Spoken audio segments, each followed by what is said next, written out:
Commander Drax of the Galactic Alliance watched in horror as the human medic pulled a small metallic case from her pack. The battlefield had gone silent, save for the groans of the wounded. Among them lay Sergeant Kree, one of Drax's finest warriors, his blue skin paling as blood seeped from the gash in his abdomen. "Step back," ordered the human medic, her name tag reading Adams. "I need space to work." The gathered warriors of 5 different species formed a wide circle around their fallen comrade. None had expected to fight alongside humans in this border skirmish, but the newest members of the Alliance had proven their worth today. What they lacked in natural armor or enhanced strength, they made up for with their bewildering tenacity. Adams snapped open her case, revealing rows of gleaming instruments. She selected what looked like a thin, curved piece of metal with a thread attached. "What is that primitive tool?" hissed Captain Vrel, his mandibles clicking nervously.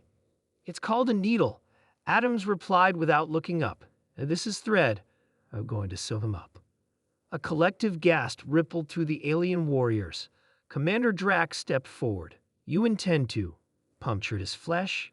repeatedly. "That's generally how stitches work," Adams said, already cleaning the wound with a clear liquid that made Sergeant Kree writhe in pain. "But we have tissue regenerators," Drax protested. "Surely your species has developed beyond such barbaric practices." Adams looked up, her face grim. "Our regenerators were destroyed in the ambush. This will keep him alive until we reach the medical facility. Now, someone hold him down. This will hurt." The assembled warriors exchanged horrified glances. On their homeworlds, medical care was gentle, painless, advanced. The thought of deliberately causing more pain to heal seemed contradictory, monstrous even. Lieutenant Reed, another human, stepped forward. "I'll do it." He placed his hands firmly on Kree's shoulders. "Just like old times in the field, Abs." The medic nodded and began her work. The needle punctured blue skin, and Kree roared in pain. Several warriors turned away, unable to watch. One young recruit actually fainted. "By the stars," whispered Vrel, "how can your species endure such treatment?" Reed shrugged as he maintained his grip. "Where we come from, this is basic. You should see what we consider advanced medicine." Commander Drax observed with a mixture of revulsion and fascination. Humans came from what the Alliance classified as a death world, a planet with extreme gravity, volatile weather, and aggressive fauna. But until now, he hadn't fully comprehended what that meant for their development. On Earth, Adams explained as she worked, her movements precise despite the crude tools. "Our bodies are constantly under attack. Microscopic organisms try to invade us daily. Our environment tries to crush, freeze, burn, or drown us. We've evolved not just to survive these threats, but to repair ourselves quickly." She tied off a stitch and began another. Kree had stopped struggling, watching the procedure with wide, disbelieving eyes.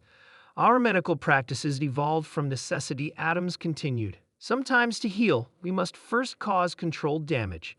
We cut open bodies to remove disease parts. We poison ourselves with chemicals to kill invasive cells. We break and reset bones that haven't healed properly." The aliens listened in stunned silence, their previous pride in their advanced medical technology now seeming almost like a luxury born of easier evolutionary paths. "There," Adams said, tying off the final stitch. "That should hold. Now for the antibiotics." She pulled out a large syringe, and this time even Drax stepped back. "You're going to stab him with that too?" he asked. "Into the muscle," Adams confirmed. "It's how we deliver medicine directly into the bloodstream sometimes." Reed grinned at the commander. "On our world, children receive multiple injections like this as they grow. It's routine." The revelation sent a visible shudder through the alien ranks. These humans routinely subjected their young to such procedures. The implications were staggering. As Adams finished her work, applying bandages and administering pain relief, Sergeant Kree stirred more coherently. "I will live," he asked, his voice weak but steady. Adams nodded.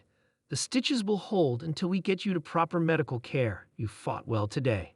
Kree reached up and grasped her hand, a gesture of respect among his people. "You humans are formidable to endure such healing methods. Perhaps you are stronger than we knew." Later, as they transported the wounded back to base, Commander Drax found himself walking alongside Adams. "Your people call Earth a deaf world," Adams said, breaking the silence.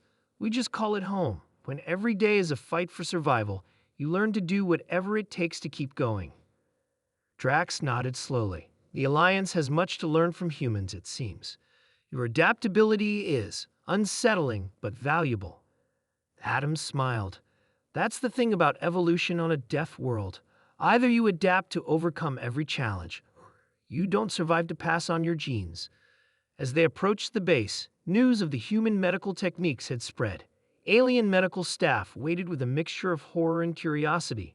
Whispers circulated about the species that sewed their flesh like fabric, that injected chemicals directly into their bodies, that routinely survived procedures that would traumatize most sentient beings. "I believe," Drax said quietly, "that the Alliance will never view humans the same way again." Adams adjusted her medical pack. "Could, because there's a lot more about us that might surprise you." The commander had no doubt about that. The warriors who had witnessed the field medicine would spread tales of human resilience throughout the fleet. And perhaps, just perhaps, when the next battle came, their enemies would think twice about engaging the species that considered being sewn together with needle and thread basic medicine.